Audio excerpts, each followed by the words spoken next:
कि स्वतंत्रता सेनानियों को जब फांसी दी जाती थी, ऐसे स्थान को ये लोग ये साबित करने में लगे हुए हैं कि वो फांसी घर नहीं है और वो टिफिन रूम है। मैं समझता हूं कि स्वतंत्रता सेनानियों का इससे बड़ा अपमान नहीं हो सकता। इनके पास आज विधानसभा में मेरे को बुलाया गया था ये कहने के लिए कि साबित करो वो फांसी घर था।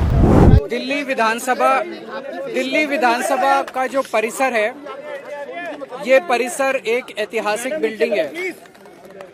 जब कलकत्ता से अंग्रेजों के जमाने में जब कलकत्ता से दिल्ली राजधानी ट्रांसफर की गई थी, तो उस वक्त ये बिल्डिंग बनाई गई थी 1912 में।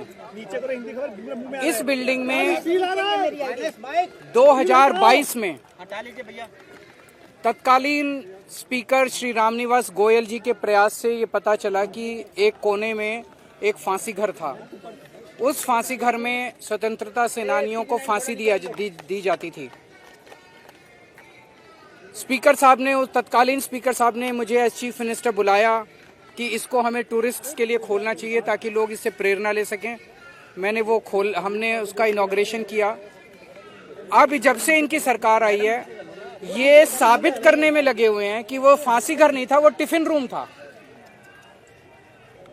मैं समझता हूं कि स्वतंत्रता सेनानियों का इससे बड़ा अपमान नहीं हो सकता। इनके पास आज विधानसभा में मेरे को बुलाया गया था ये कहने के लिए कि साबित करो वो फांसी घर था। तो मैंने कहा वो उस टाइम के स्पीकर साहब ने सारी जांच करने के बाद किया था, लेकिन मैंने कहा आप ये मेरे को बताइए कि आपके पास क्या सबूत है कि टिफिन रूम था, ये फांसी। इनके पास कोई सबूत नहीं है। तो इसका मतलब ये जानबूझ के स्वतंत्रता सेनानियों का अपमान करने के लिए उसको फांसी घर नहीं था ये साबित करने में लगे हुए हैं, और वो टिफिन रूम था ये साबित करने में लगा। पर मेरा अपना ये कहना है, आज जब से बीजेपी की सरकार आई है 1 साल से, मैंने अंदर इनको यही कहा। मैंने कहा दिल्ली का बुरा हाल हुआ पड़ा है, दिल्ली वाले रो रहे हैं, दिल्ली वाले वापस आम आदमी पार्टी की सरकार को याद कर रहे हैं।